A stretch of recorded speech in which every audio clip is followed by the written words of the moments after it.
Hello guys, good evening sa inyo lahat dyan sa Pilipinas at sa iba pang bahagi ng mundo. Sa Italy, sa US, sa Canada, sa Australia, sa Hong Kong. At binabati ko lahat dyan ang mga taga-subaybay ko sa Pilipinas na nanonood po ng Survival Instinct palagi po sa YouTube. At mayroon akong announcement na i-ano sa inyo guys. Uh,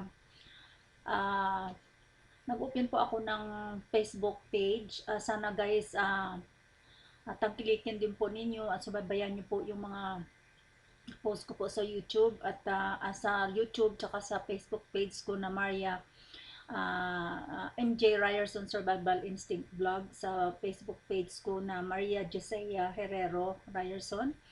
At ang YouTube ko guys, huwag nyo rin kalimutan ng YouTube na subaybayan ng mga video ko katulad nito sa pagbabasa ko ng books at yung mga download ko guys.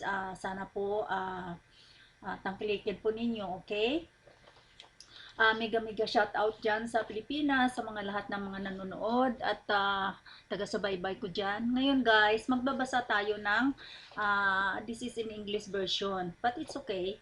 I can explain some of it in Tagalog, okay? Para naman at least maintindihan ng iba, okay? Nung last time, tulad niyan, chapter 5 po yan guys, chapter 5. Ngayon, ang gagawin ko, i-continue ko po yung pagbabasa ko nung chapter 6 na tayo. Nung sa chapter 6 po, siguro, natandaan nyo siguro, ang kwento ko, umalis na ako ng Pilipinas sa Hong Kong at simula na ako magtrabaho doon as a domestic at trabaho po ako sa recruitment agency ng few days a week. Okay? And siguro na naalala nyo nung nasa aeroplano na ako, syempre walang nakakaalam na nasa Hong Kong ako, pati mga magulang ko, mga kapatid ko, huli na lang nalaman guys na nasa Hong Kong na ako. Kaya ito guys, i-ano ko na sa inyo ang ang bahagi ng ang chapter 16, okay? Pero nabasa ko na sa inyo yung ibang bahagi. Ito ngayon ang hindi ko pa nababasa guys, okay? When I return to the table, Mr. Cervantes was just paying the bills. I was thankful not only for the food, but because we could now leave and go back to the house. We returned to his apartment and prepared each other's bed. I got nicely tucked in mine, dreamed of my day. Hours later, I woke up and had to use the bathroom. I could see the other girl sleeping in the sofa over the music of Mr. Cervantes snoring. I went back to sleep and don't wake up until 9 the next morning. Once I was awake, I dressed and enjoyed a cup of tea with the others. Shortly after, and Mrs. Helly King, a middle-aged Chinese couple, arrived. I was going to be a nurse for Mr. King's elderly mother, Yana, whom I had to tend to 3 days a week. On the days I was not with Yana King, I was have to work at the agency conveniently located in Mr. Cervantes' apartment. I took my bag and said goodbyes to everyone. Linda and I promised to visit each other every Sunday while I was working with Mr. Cervantes. I left with the king and I traveled to their home in Happy Valley, which was far away. The king's family lived in the large condominium that was comprised of one entire floor of high-rise apartment building. Once we were settled in, Mr. King introduced me to his mother, Yona. She was a small, frail, and slightly stopover. She had short, curly black hair with many gray sprinkles. His eyes were small with fine lines which crept out from the corner. She had a light complexion, creepy like skin, but finely polished nails. Mr. King said that I should address her as grandma. She had certainly suffered a stroke and required personal assistance with her showering, dressing, and eating. I was also required to cook all her meals, and in my downtime, I had to clean the entire condominium with each appointment. I had my own room. It was small with single bed, private shower, bathroom. Only I used the room to change my clothes and store my personal belongings in.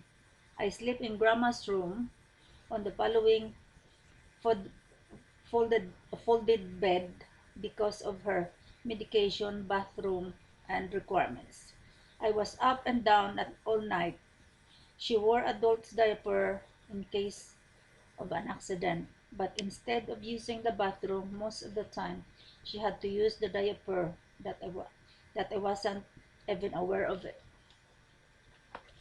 Now guys, nung dumating na kami guys sa Hong Kong, siyempre, hindi naman kami pinick up, hindi naman ako kaagad pinick up ng employer ko. Kaya nagstay kami doon sa apartment ni Mr. Cervantes, yung partner ng recruitment agency from the Philippines. Kaya ilan kami sa nga apat kami mga girls na nagstay doon, pero nung gabi na yun guys, lumabas kami at kumain kami sa labas. Siyempre, yung mga girls, siyempre pati ako, tuwa na rin ako dahil siyempre dahil doon, nakakalibre kami ng pagkain, tsaka, syempre bago ka lang sa lugar na yun, mag-enjoy kapag ano mo sa labas. Pero ako guys, nag-aalala ako dahil syempre namimiss ko na yung anak ko sa Pilipinas. Yung panganay ko nandito na ngayon sa Australia, namimiss ko siya kaya parang hindi ako mapakali. Tsaka lalo pa ng panahon ngayon guys, hindi nalaman ng mga parents ko na anak ko pala yun, yung inaalagaan nilang baby.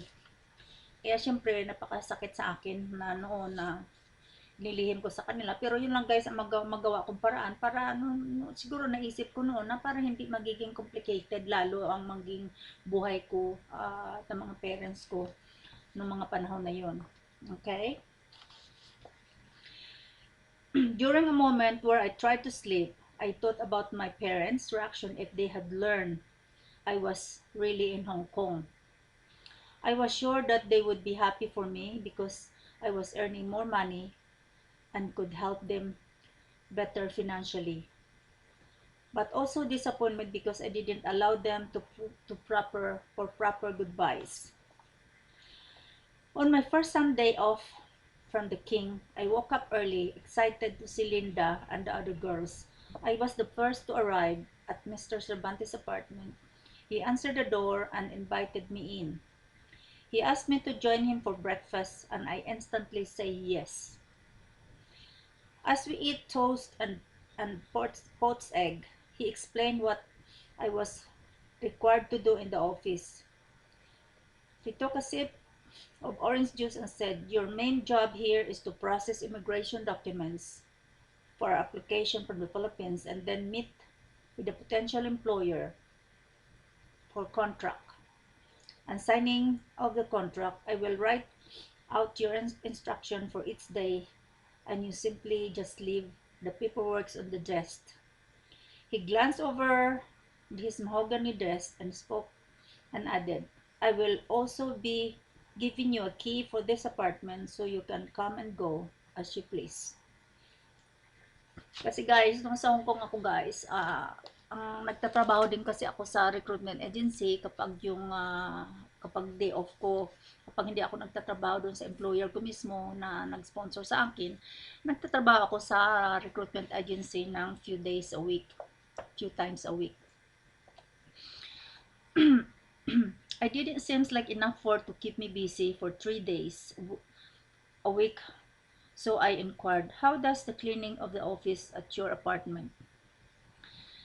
"Tracy," he said, "there is a lady that comes to clean when I call her. Why?" I've been unproud of my impending idea. "Well, since I'm here anyway, I could easily clean for you once I have my office work completed. Do it in my downtime to speak and earn extra income for myself." Nag-offer ako guys na total nandoon na naman ako sa office, bakit hindi lang ako maglinis ng kanyang ng office para at least makakatipid, at least makakatipid siya doon sa isang babae at ako naman magkaroon ng income, di ba?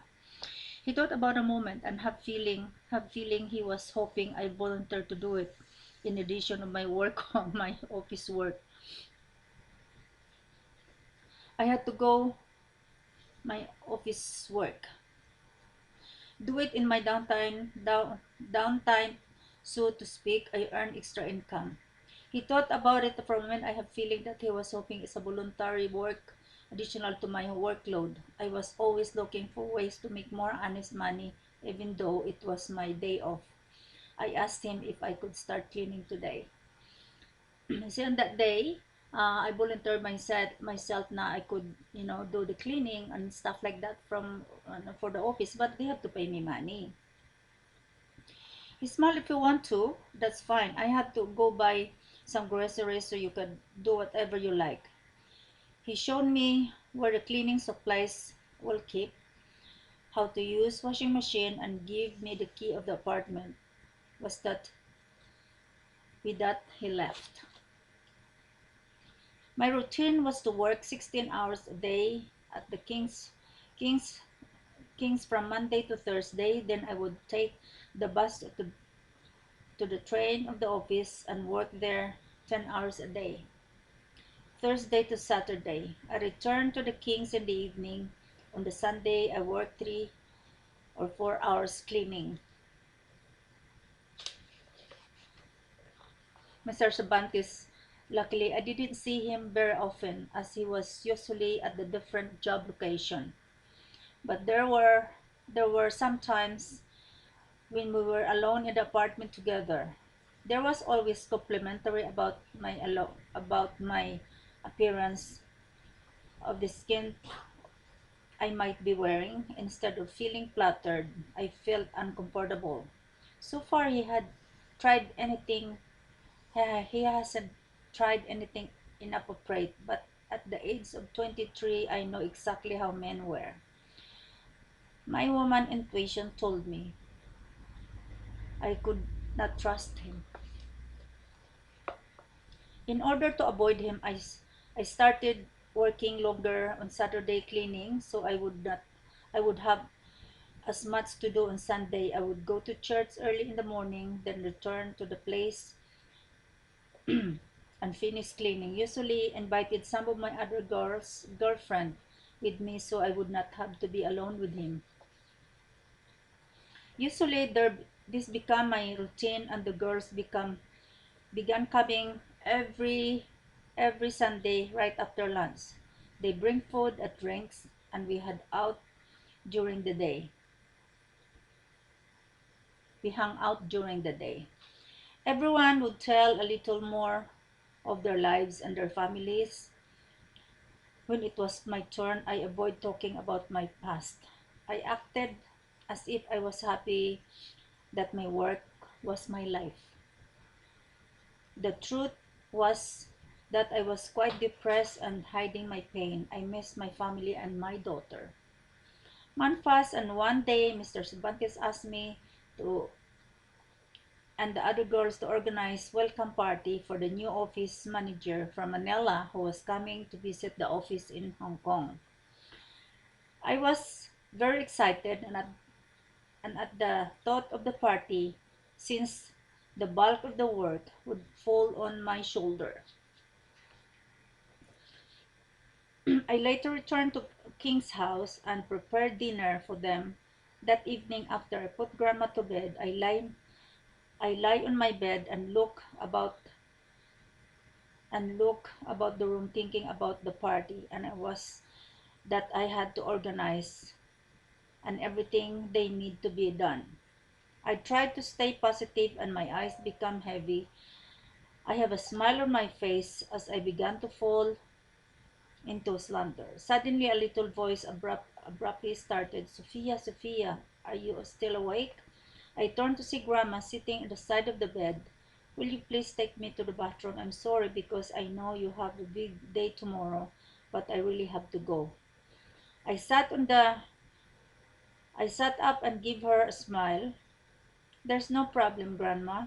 I am always happy to help. Afterwards, I feel asleep. I feel a deep sleep. I woke up. There were men there. There at 3 a.m. I tiptoed to my own room, going directly into the bathroom, looking at myself in the mirror. Boy, I did I did a shower. First, I set out my clothes and was going to wear flowery flat patterned dress that went just below the knees and black high heels. I undressed and took a long and relaxing shower. Afterwards, when my hair was little dry, I removed my rollers. My hair fell full bouncy curl. I look good in the mirror and feel excited about the party, looking forward to seeing the girls again. Guys, my back is really sore. I don't know why. Okay guys, I have to stop this. My back is really hurts. Thank you guys.